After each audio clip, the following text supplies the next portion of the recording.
They say in baseball you have all the time in the world until the ball leaves the pitcher's hand.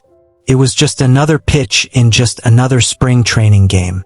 The crowd was relaxed, the sun was warm, and Justin Turner, the face of the Dodgers, stepped into the batter's box like he'd done thousands of times before. But in less than half a second, everything would change. A white blur, a sickening crack, and silence so deep you could hear a heartbeat from the stands. What happened next wasn't just an injury. It was a fight for identity, a fight for a career, a fight for the man beneath the jersey. It was a perfect Arizona afternoon, the kind of day when baseball feels like a slow, warm dream. The sun rested lazily over the stadium, the grass shimmered with fresh cuts, and the sound of gloves snapping carried through the air. Fans leaned back in their seats, sipping cold drinks, thinking only about the joy of seeing their favorite team prepare for a new season. But beneath that calm, fate was quietly winding up for a pitch that would change everything. Justin Turner stepped into the box, his cleats grinding into the dirt, his trademark orange beard catching the sunlight. For Los Angeles, he wasn't just another player. He was their heartbeat, the captain who led them to a World Series title just months earlier. Every at-bat was routine for him by now, but this one would be anything but. The pitcher wound up. The ball left his hand like a bullet, riding the air at 94 miles per hour. There was no warning, no time to flinch, no time to blink. In less than half a second, the raw white leather smashed directly into Justin's face. The crack wasn't the sound of a bat. It was something darker. The stadium, so full of sound moments earlier, collapsed into a heavy silence. His hands flew to his mouth as blood began to seep through his fingers. The crowd gasped, a collective breath stolen away. The dugout emptied instantly, teammates running, trainers sprinting. Turner's legs wavered, but somehow he didn't go down. He stood there, eyes dazed, the world tilting around him. The scoreboard lights seemed too bright, the crowd too far away, every sound muffled, like he was underwater. And yet, this wasn't the first time Justin Turner had been here.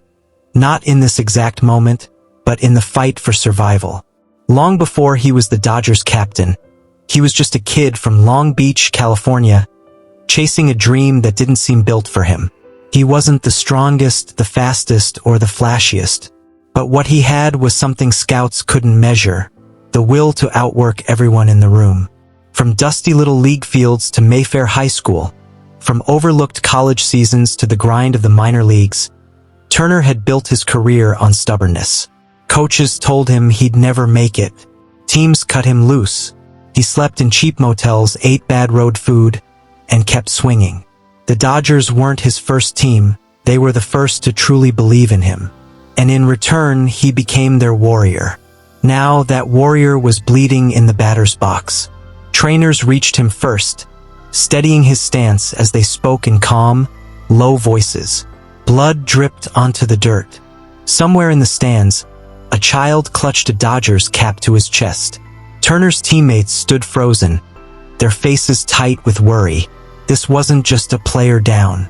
This was their leader, their anchor, the man who had taken them to baseball's mountaintop. The walk back to the dugout felt endless.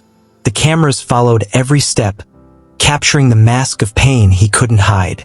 The dugout swallowed him, and moments later, he was gone down the tunnel, headed for immediate medical evaluation. Fans sat in stunned silence, replaying the moment in their minds. The white blur of the baseball, the sickening impact, the blood. At the hospital, scans revealed fractures. The pitch had spared his eyes, a blessing in a sea of bad news. The medical staff spoke in careful tones, but Justin knew the truth. This was more than an injury. It was a test of everything he'd built, everything he stood for. While the swelling rose and the pain set in, messages poured in from across the country. #GetWellJT began trending within hours. Former teammates, rivals, celebrities, and thousands of fans sent their love.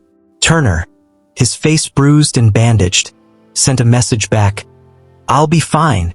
I'll be back." The words were simple, but to anyone who knew him, they were a promise. Recovery was brutal. Ice packs, endless doctor visits, the first look in the mirror after the swelling went down. The unspoken fear every hitter knows after being struck in the face, that the next pitch could find you again. Turner faced it head-on. 2 weeks later, he was in the batting cage, testing his timing, the crack of the bat echoing like defiance. When he finally returned to the field, the crowd rose in unison. His new helmet guard caught the sunlight as he dug into the box. The first pitch came in, and without hesitation, he swung. Contact. Clean hit. The stadium erupted, not just because the ball was in play, but because their captain was still standing. Justin Turner's story isn't just about a pitch to the face. It's about the refusal to be defined by the moment that almost broke you. It's about standing up when the world expects you to stay down. It's about looking fear in the eye and taking another swing. Because in baseball, as in life, the next pitch is always coming. And the real champions, the ones we remember, are the ones who step back into the box, ready to face it.